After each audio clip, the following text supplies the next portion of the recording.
안녕하십니까. 2024 창의혁신 도덕윤리 해대메듀 수업 공모에 정의로운 세계를 나는 무엇을 할 수 있나 라는 주제로 6차시 수업을 구상해온 울산 대성중의 류가연입니다. 제 수업 6차 시간에 진행이 어떻게 되는지 그리고 이 수업을 어떤 의도로 설계했는지를 설명을 해드리겠습니다. 우선 성취 기준의 경우에는 구도 03-03 세계 시민으로서 요구되는 도덕적 가치 이해와 그 다음에 이 문제 지구 공동체 문제들을 해결하려는 참여적 태도를 가지는 등 세계 시민 윤리의식을 함양할 수 있다라는 성취 기준을 채택하였습니다. 이는 도덕 1의 세계 시민 윤리 단원에 해당하는 내용입니다.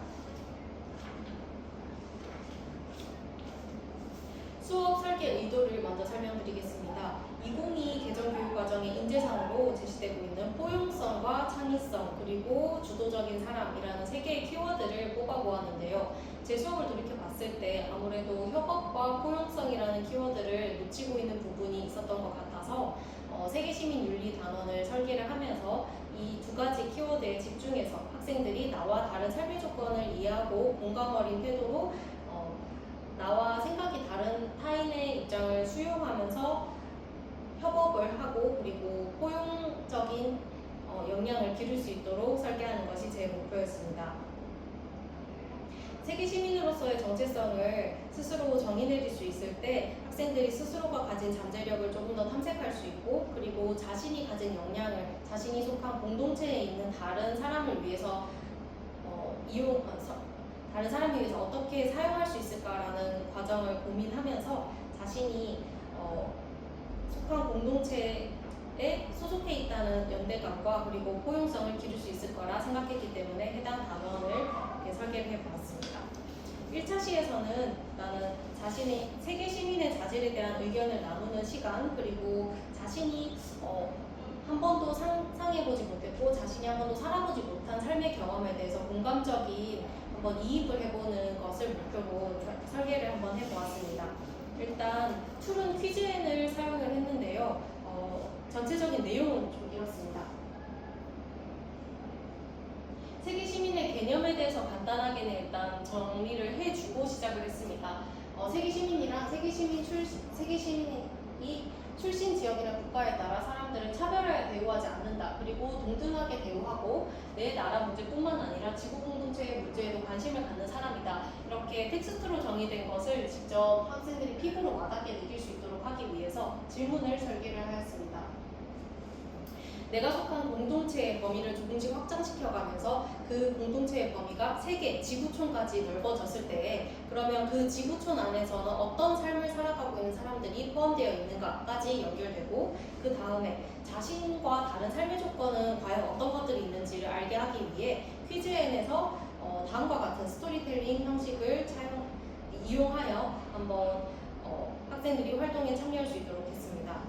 예를 들어 5살 남동생을 안고 총알을 피해 피신하는 중이다 라는 하나의 문장을 던져줍니다. 그러면 학생들이 나는 한 번도 총알을 피해 피신해 본 적이 없는데 라는 약간의 논란과 의구심에서 시작되어 그 호기심이 다른 스토리를 계속 연결지어 생각하면서 내가 신문에서 뉴스에서 이런 거 본 것 같아. 내가 어떤 전쟁이 난 지역에서 이런 활동을 본 것 같은데 그러면 내가 만약에 그 상황에 있는 사람이라면 어떻게 무엇을 느끼고 어떤 활동을 했을까라는 공감을 하면서 스토리를 이어 만드는 작업입니다. 학생들은 예를 들어 나는 8살 여자아이다. 하지만 학교를 가본 적이 없다.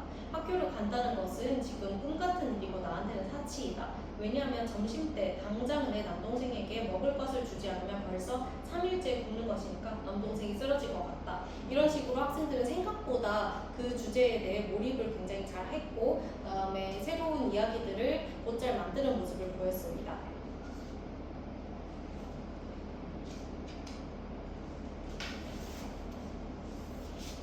2, 3차 시에 거쳐서는 방금 1차 시에서 확인한 세계 시민의 개념과 그리고 자신이 이입해본 다양한 삶의 조건들을 통틀어서 한번 생각을 해보면서 세계 곳곳에서 일어나는 다양한 도덕적 문제들에 대해서 탐색을 해보도록 했습니다.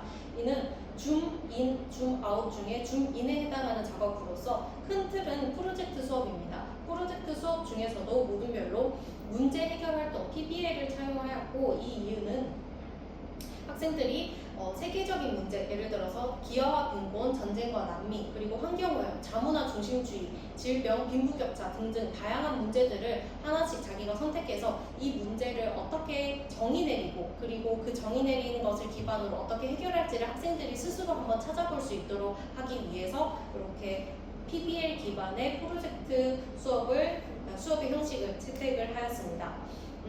그리고 해결 방법에 대해서 발표하는 형식을 PPT라는 프레젠테이션으로 하나로 설정하지 않았고 자유 형식으로 설정을 했습니다. 이유는 학생들이 연극 대본을 짜든 노래 가사를 바꾸어 오든 다양한 형식으로 표현할 수 있을 때에 이 학생들이 조금 더 자기가 가진 창의성을 기반으로 다양한 문제 해결을 방식을 생각할 수 있겠다고 이해했기 때문입니다. 예를 들어서 학생들은 영화 매드맥스처럼 물이 없는 사막화가 진행된 디스토피아 도시를 생각을 하면서 이 속에서 피폐한 삶을 그려낸 연극 대본을 짜오기도 했습니다. 이러한 디스토피아 도시 속에서는 사람들 간의 신뢰도 없고 소통도 부족하고 안전한 인프라가 사라지고 또 무기 공격과 강자가 약자를 지배하는 그런 사회 문화가 있는 사회일 것이다 라는 연극을 진행하기도 하였고요. 또 노래 가사 바꾸기 활동을 한 친구들의 경우에는 BTS 피땀 눈물이라는 노래를 이제 리듬만 그대로 가지고 오고 가사를 기아 문제 인식 높이기라는 주제를 선택해서 바꾸어 왔습니다. 이 노래를 실제로 학생들이 부르고 SNS 중에 이제 인스타에 업로드를 하면서 이 노래를 따라 부르는 챌린지를 하면 이제 자기들이 하트를 눌러주고 그거에 대해서 이제 칭찬의 코멘트를 달아주는 등의 챌린지 활동으로 이어가는 것을 보면서 확실히 자유 형식으로 이제 발표를 해보라 라고 했을 때 학생들의 창의성이 길러진다라는 것을 직접 느낄 수 있었습니다.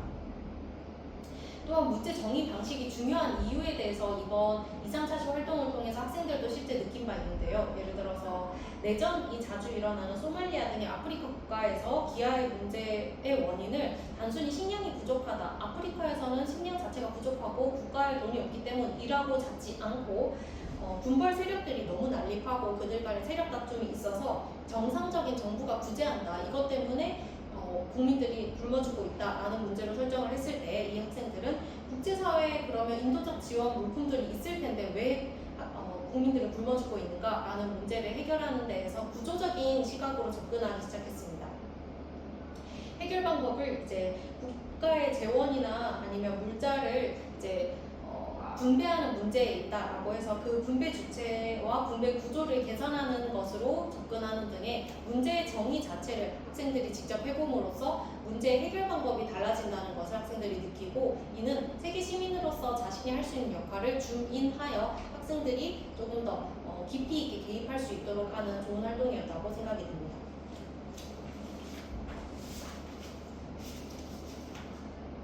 4, 5차시에 걸쳐서는 세계적 관점이라는 주제를 큰 주제로 가지고 디베이트 토론과 브레인라이팅 작업을 하였습니다. 일단 디베이트 토론을 진행한 이유는 정의라는 추상적인 개념에 대해서 그리고 또 그 정의가 세계적인 관점에서 다루어질 때는 굉장히 어려운 문제가 될 수 있는데 이것을 조금 더 학생들이 피부로 와닿는 문제로 가지고 오기 위해서 학생들이 직접 토론 논제를 만들어보고 그 토론 논제 중에 고르고 교사인 저와 직접 같이 배경 조사를 하면서 이 문제를 다룰 때는 이런 부분을 알아봐야 되는구나 라는 비계 설정을 제가 같이 해주는 방식으로 같이 배경 조사와 사전 자료 조사를 진행하고 그 다음에 학생들의 토론을 저는 코칭해주는 형식으로 진행을 하였습니다. 브레인 라이팅의 경우에 조금 더 소개가 필요할 것 같습니다.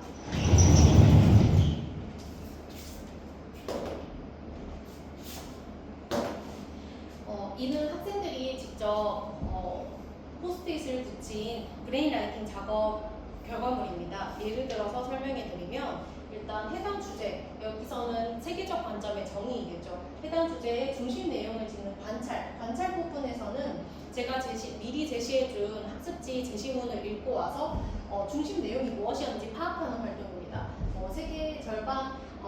세계의 절반은 왜 굶주리는가라는 책의 일부를 제가 제시문으로 요약을 해서 제시하고 그 학생들이 이제 왜 세계의 절반이 굶주리는가 그 이유는 식량 분배에 있다 등과 같이 자신이 이해한 중심 내용을 정리하는 부분입니다. 브레인라이팅 두 번째는 놀람입니다. 이 제시문을 읽고 내가 새로 알게 된 점에 대해서 놀람이라는 키워드를 가지고 이렇게 정리를 한 내용들입니다. 가령 사회적으로 강한 지위를 가진 사람들이 부유하고 여유로운 삶을 누리기 위해 배를 굽고 가난에 허덕이는 약한 사람들의 죽음을 산하 제한의 수단으로 여기는 자연도태설에 비정함을 놀랐다라는 학생도 있었습니다. 그리고 이 내용들을 나의 경험과 연결짓는 연결 부분이 있습니다. 가령 학생들은 아침을 먹고 등교해서 점심을 기다리는 잠깐 동안의 배고픔도 많이 힘든데 근데 그 배고픔이 며칠이나 몇 달이나 갈지 얼마나 지속될지 알지 못하는 삶에 처한 사람들도 있구나라는 것을 자신의 경험과 연결지었다는 학생도 있었고 또 중학교 3학년을 보내면서 학교 운동장을 학년별로 평등하게 사용하지 못하는 걸 봤는데 그리고 이 말은 즉슨 고학년들이 좀 자주 사용을 했다는 거겠죠. 이렇게 독점하는 이런 한정된 재원을 독점하는 형태가 세계적인 관점에서도 이루어지고 있구나. 이것이 참 신기하고 놀라웠다라고 자신의 경험과 연결지어 보기도 했습니다. 또 더 알고 싶은 내용을 말하는 질문 키워드에서는 학생들이 되게 많은 질문을 창의적으로 제시를 해주었는데요. 가령 예를 들어서 기하 문제에 무심해지지 않는 방법이 무엇이 있을까라는 따뜻한 질문을 던진 친구도 있었고 불합리한 분배를 막기 위해서 가장 먼저 해결해야 될 것은 무엇인가라는 핵심을 찌르는 질문을 던진 학생도 있었습니다. 또한 기하 인구 수는 아시아에 더 많은지 아니면 아프리카에 더 많은지 단순 총 인구수 대비로 기아 문제가 발생하는 것인지를 물은 학생도 있었고 왜 유럽 국가들은 다른 대륙보다 기아 문제가 심각하지 않은가라는 새로운 관점에서의 질문을 제시한 학생도 있었습니다. 이와 같이 브레인라이팅 활동을 통해서 학생들은 우리가 앞으로 다른 토론 문제에 대해서 조금 더 깊이 있게 다가가보는 훈련을 하였고 이는 총 4개 관찰, 놀람, 질문, 연결이라는 4개의 키워드로 다각도에서 해당 문제에 접근해보는 경험을 할 수 있게 하는 활동으로 구상을 하였습니다.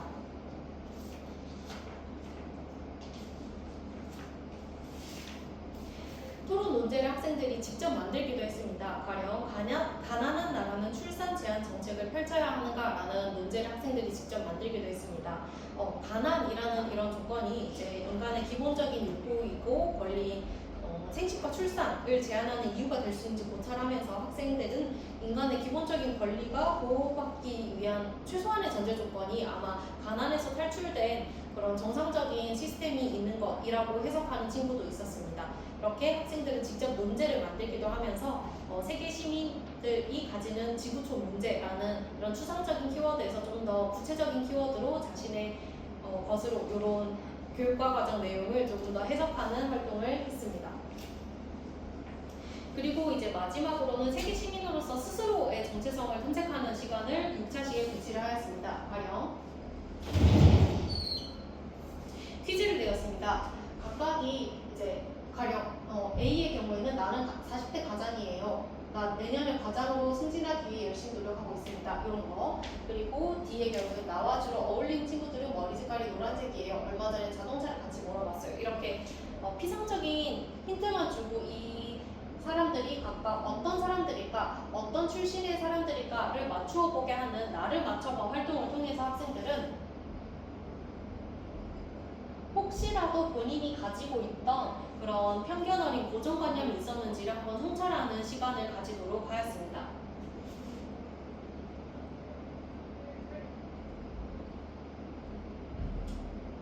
마지막으로 같이 일직선 토론을 진행하였습니다. 이는 실제로 학생들을 교실에 이렇게 일직선으로 서게도 했고 그리고 이것이 불가능했을 경우에 퀴즈 앤 태블릿 활동을 통해서 학생들이 자신이 맡은 자신의 주장이 예를 들어 100%면 한쪽 끝에 그리고 0%면 반대쪽 끝에 이렇게 수치화해서 줄을 서게 한 다음 0%와 100%인 학생들끼리 토론을 진행을 하고 그다음에 50%, 49%, 51%인 중도적인 학생들끼리 토론을 진행하도록 하였습니다. 토론 논제는 찬성 반대로 완전히 확연하게 정해지는 문제가 아니라 내 월급의 몇 퍼센트를 굶주리는 사람들을 위해 국제단체에 제공할 것인지 이 퍼센트에 따라서 학생들이 줄을 서고 자신이 토론을 할 상대가 정해지는 그런 활동을 진행하였는데요.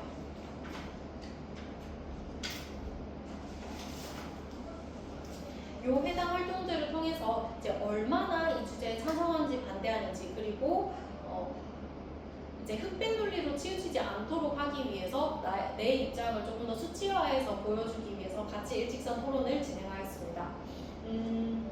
전체적인 수업, 6차시 수업을 통해서 이제 제가 성찰을 하고 어떤 결과를 얻었는지를 한번 돌이켜보면 세계시민윤리단원이라는 활동이 조금 너무 추상적으로 흘러가지는 않도록 쉽게 만들도록 하는 게 제일 큰 목표였습니다.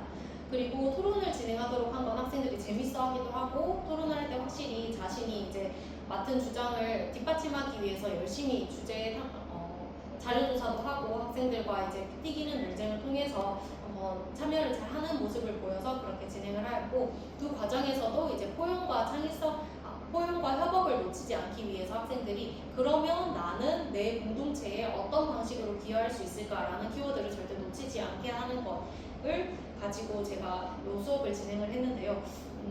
학생들도 마찬가지로 세계시민이라는 자신이 평소에 생각해보지 못했던 그런 키워드에 대해서 한번 고찰하는 시간을 가졌고 또 이게 조금 더 학생들의 삶에 녹여날 수 있도록 하려면 습관을 만들거나 아니면 그때 노래 가사를 바꾸게 했던 그런 모든 팀처럼 SNS 챌린지 활동처럼 이제 생활 속에 넛지 요소들을 배치를 했으면 조금 더 학생들이 깊이 있게 와닿게 자신의 삶에 이 세계시민이라는 키워드가 녹여날 수 있지 않았을까 한번 생각을 해보았습니다. 이상 총 6차시에 걸친 정의로운 세계란 나는 무엇을 할 수 있나 수업에 대한 소개를 마치겠습니다. 감사합니다.